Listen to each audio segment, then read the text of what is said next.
And we are live. Welcome to the Redbird Redzone podcast. My name is Will. You can find me on Twitter at Live With That Swing. And my guest, their co-host, why don't you introduce yourself? This is Johnny. You can find me on Twitter as well at BirdGang559. And this week we will be discussing four of the NFL season, where we played the Seattle Seahawks at home. Let's get right into it. All right, so the first drive of the Cardinals Seahawks game was Rosen's first drive as a starter, and everybody was really hyped to see Rosen going into this game, and I think his first drive didn't show a whole lot, but it still showed promise. The main problem he had during the drive, his protection was sort of hot and cold, sort of leaky. He got sacked on third down, and it was a 3-and-out, and not much really happened, but he still showed a lot of poise during that drive, and he still showed promise. Seahawks' first drive, we saw a problem on the other side of the have a run defense. Our run defense at this moment in time is the worst in the NFL. We're ranked 32nd, and I'm starting Matt Breida of all people on my fantasy team this upcoming week.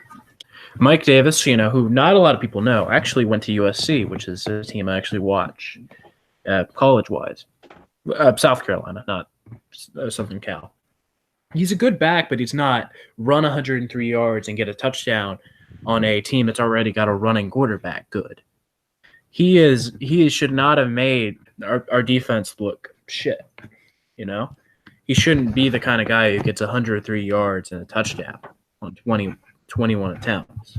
Like, that's not a good yards per carry by any stretch of the word, but, on the same token, look at DJ. I mean, fuck, man. Fucking David Johnson. He's only he had 71 yards all game on 22 attempts, which is about as many attempts as Mike Davis had. Averaged 3.2 per carry, and his season average at right now is 3.3. In a season where everybody and their mother picked him to go number one in fantasy, he's only scored 2 touchdowns, which is why you should never rely on the Cardinals for your fantasy team. He also scored a 20-yard rushing touchdown where Russell Wilson made Antoine Bethea his bitch, man. He fucking blocked the shit out of him. Davis, he rubs it in, flips into the end zone. I get it. It's one of your first starts ever, but you don't have to be a fucking dick about it. Second drive, something clicks in Rosen during the second drive. He starts to light it up some, but only problem is there's another problem. Our wide receivers now have butterfingers. Larry Fitzgerald and Christian Kirk make some strange-ass drops.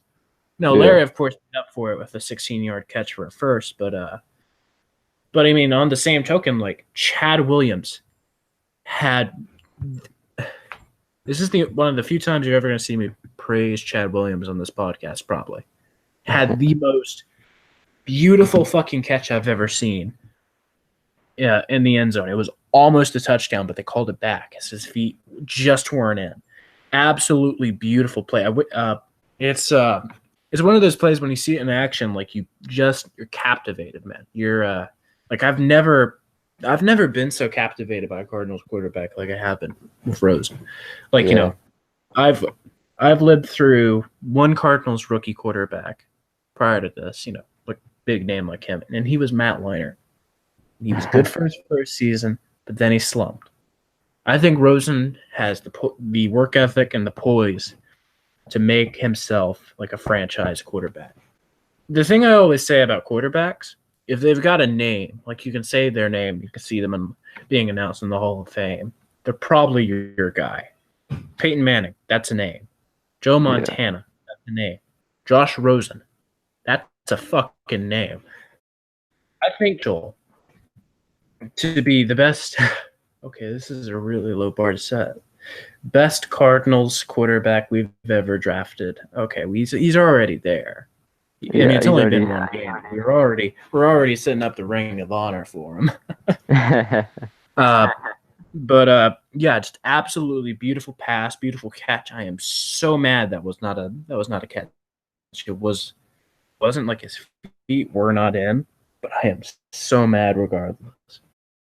After that, we let time expire and Hawks were up 7-0 at the end of the first quarter, which means that we still have only 14 points, first quarter points, right? Yeah. Did we score? Was that Bradford second? Was that first quarter or second quarter? First quarter. I can't remember. Okay. And then after that, second quarter. I mean, Rosen made a. There was a play where he was, Eric is wide open in the back of the end zone. He goes for Chad motherfucking Williams, and it doesn't work out. And after that, mind you, after that we set up for the. But it's just like, it was a strange play, and I'm not gonna diss Rosen for it because it's like if you're feeling hot with Chad and Chad gives you that fucking play last, I mean, you're gonna go for Chad. I mean, Kirk had already dropped a ball from his way, but just a very strange choice on Rosen's end. After that, that we eventually stopped him for a field goal, and Janikowski misses it, for everything, it's like he's got a leg that kills, but they call him Seabass for a reason. I think the man's like severely overweight. I refuse to believe that man's on a football team. Holy fuck, he's so bad. I mean, Jesus, man. He's not a great kicker. I mean, he's a good kicker, but he's not like first round pick that year he was drafted good. He just has like the leg strength, but not that. He's Robert Aguayo if Robert Aguayo does right. He was still a dumb pick then. He still is a dumb pick now. Yeah. DJ did all right next drive. Rosen still looked pretty sharp after that. I mean, the entire game. The stat line will never reflect it, but he looked great. Larry made a fucking beautiful diving catch. There was like this really bad defensive pass interference call against the Seahawks that got us to 1st and goal. And it was just, oh my God. After that, DJ ran for a touchdown. And, at that point it was 10-7. After that, the Hawks drive to their own 40, and Hassan Reddick of all people made a beautiful sack, and so did Chandler Jones, but Hassan Reddick's more important because Hassan Reddick has sucked ass so far. But Reddick did that like first and 10. Chandler did it. It was just beautiful. It was a 4-and-out. That was the final drive of the half. Rosen scrambled for a first down. In the final drive of the half, Rosen scrambled for a first down, and Dawson missed the fire. And I want you to keep in mind as we go on to the second half. Second half, the first 10 minutes happened, but at minutes left, they hit a field goal. I guess nothing of note happened after that for a while.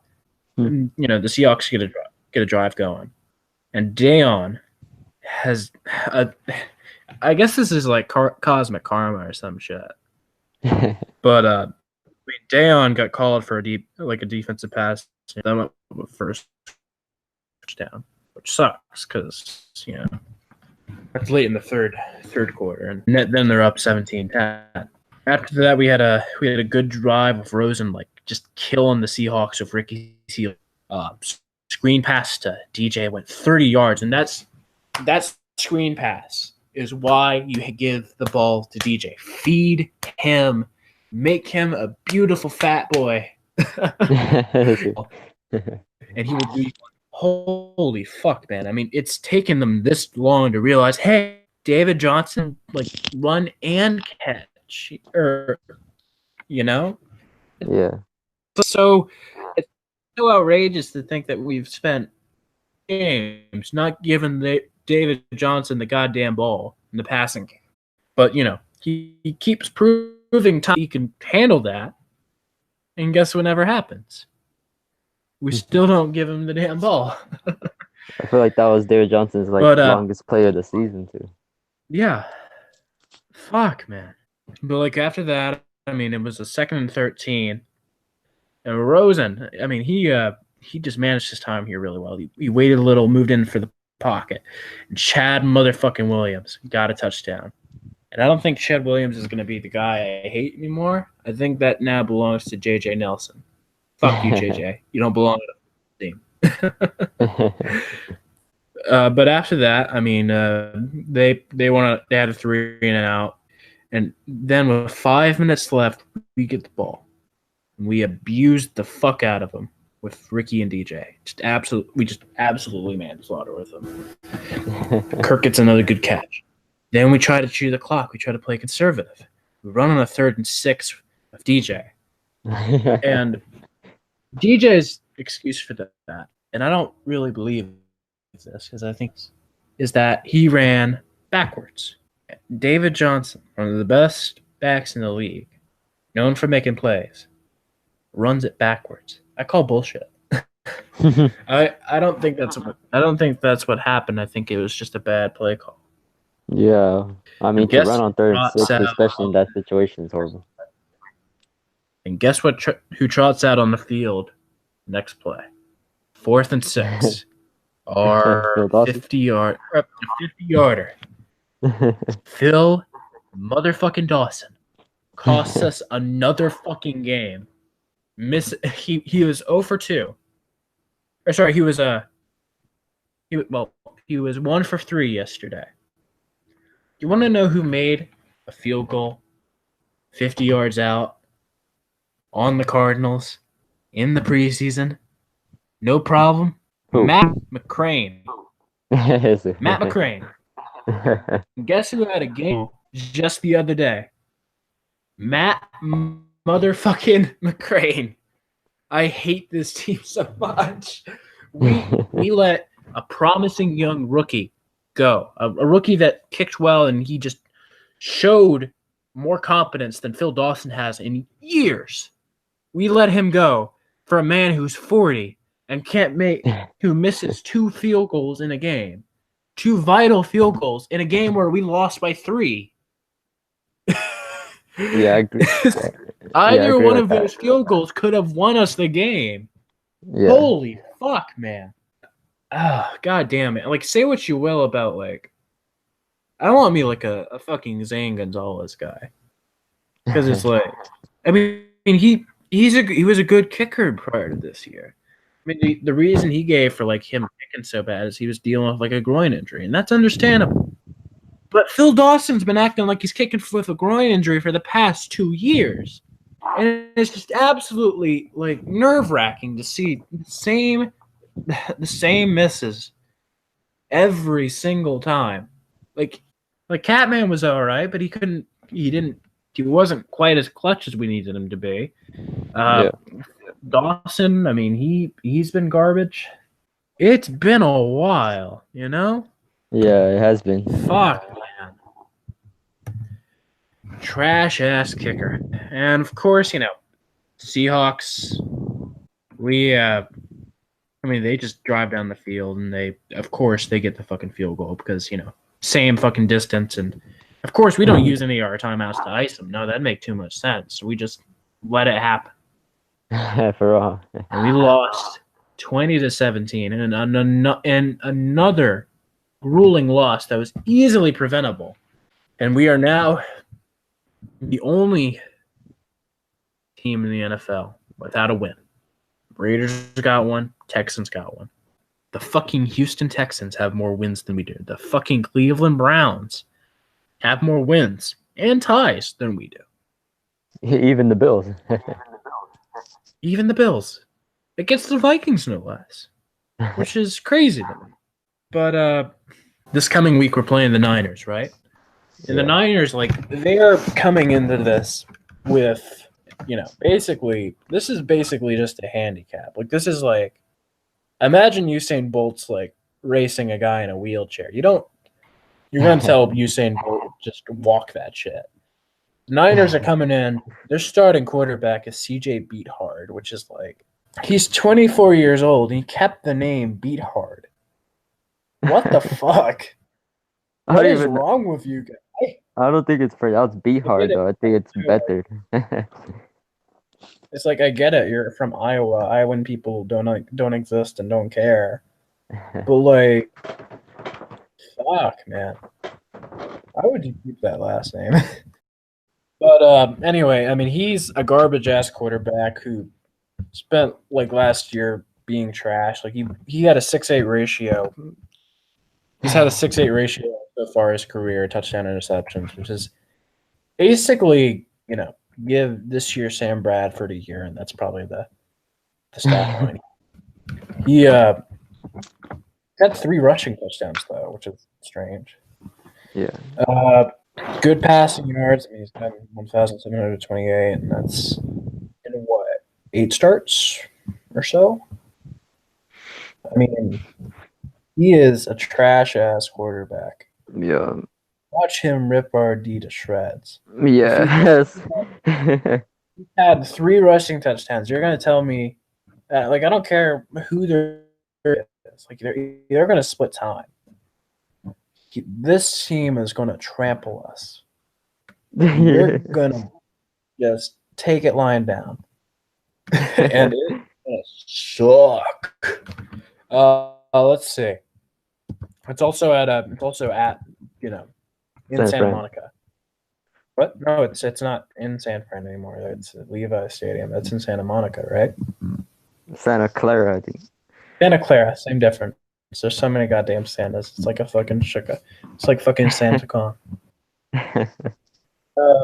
But it's in Santa Clara, and fuck, man, this isn't gonna be pretty.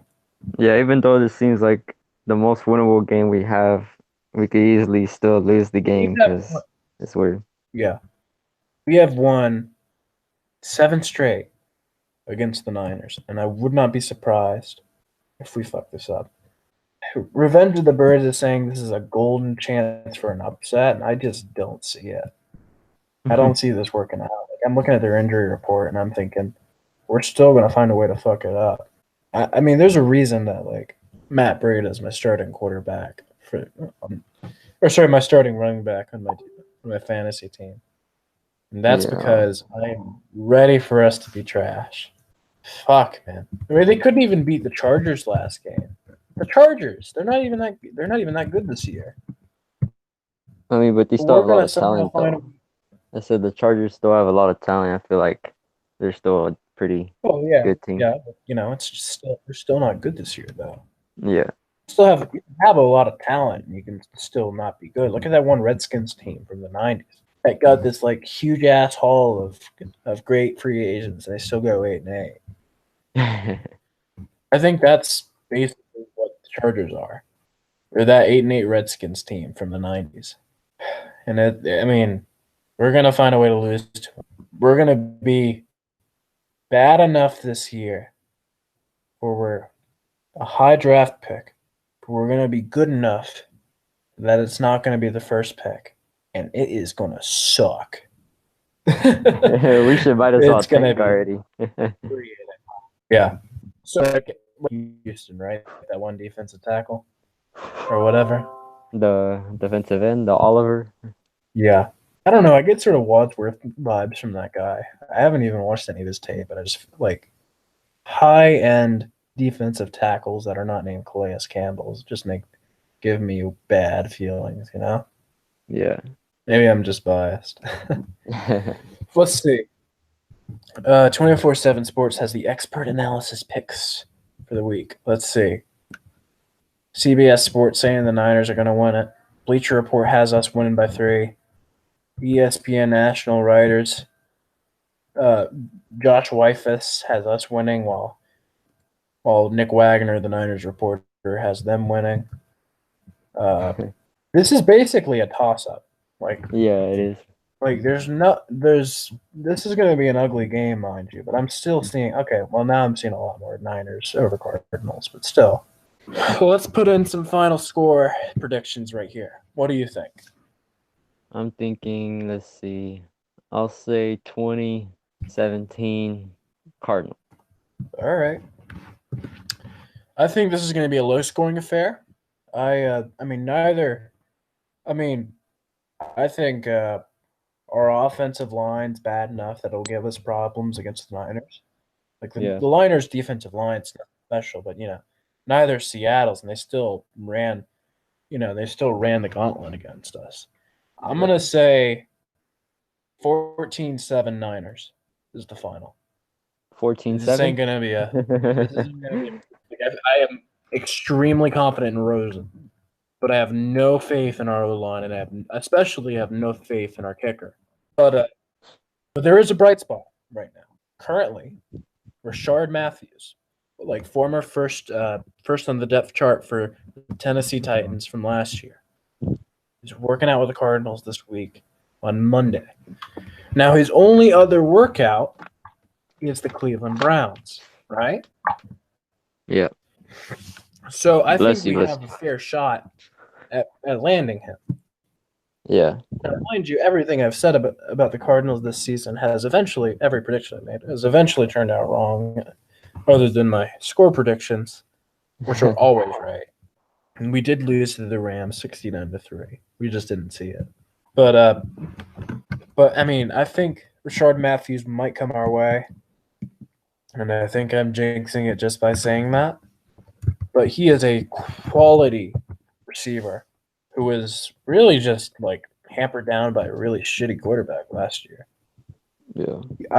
I have faith in him. If we land him, we're gonna work miracles with him. I hope to God he shows up, because I do not want. I mean, Christian Kirk, I love him, but I don't want him being our second string receiver. He should not be our Michael Floyd. He should be our Andre Roberts. Yeah. At least for the moment, because I don't think he's ready for the role yet.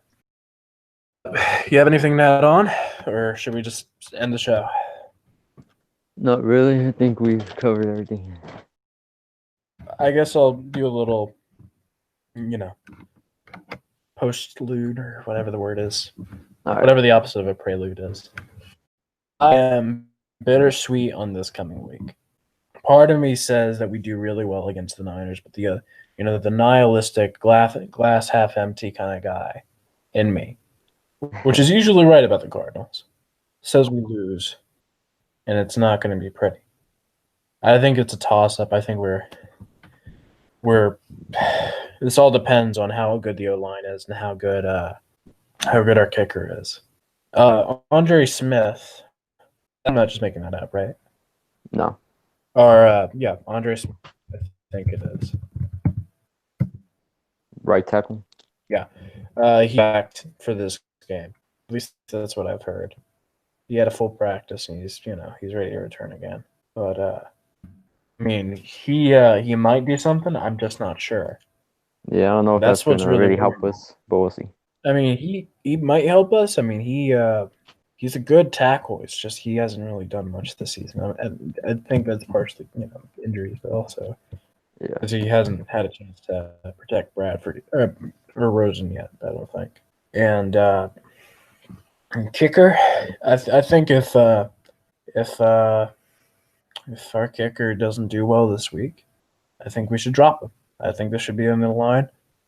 I don't think we should keep giving up excuses for shitty play by our special teams. We did that 2 years ago, and that cost us a season. When we didn't cut Drew Butler and Cameron Canaday like ASAP, we cost ourselves the season. Drew Butler being on that team for so damn long is just infuriating to me, because there were so many better kickers on the market, or punters on the market. And there was definitely like that guy after Canaday, like he was a like gave Cameron Canaday $1,000 contract to suck ass. But this random ass kid comes in that's not named Cameron Canaday, and he did good. And I'm proud of him. Good on you, person not named Cameron Canaday. But also, I think Cameron Canaday is on he's on the Steelers now. But yeah, I mean, fuck, man. But yeah, that's all I really got to say. I'll just end the show here. Yeah. I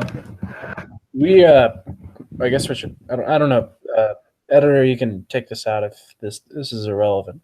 But to all the listeners of this show, I can count on one hand. We are debating putting this show on Spotify. Just comment in the comments below if you'd listen to that. You know, we're mulling the idea. SoundCloud's an option too. But other than that, this has been the Redbird Redzone. I'm Will, and This is that's Johnny. Johnny. And peace out. Let's go.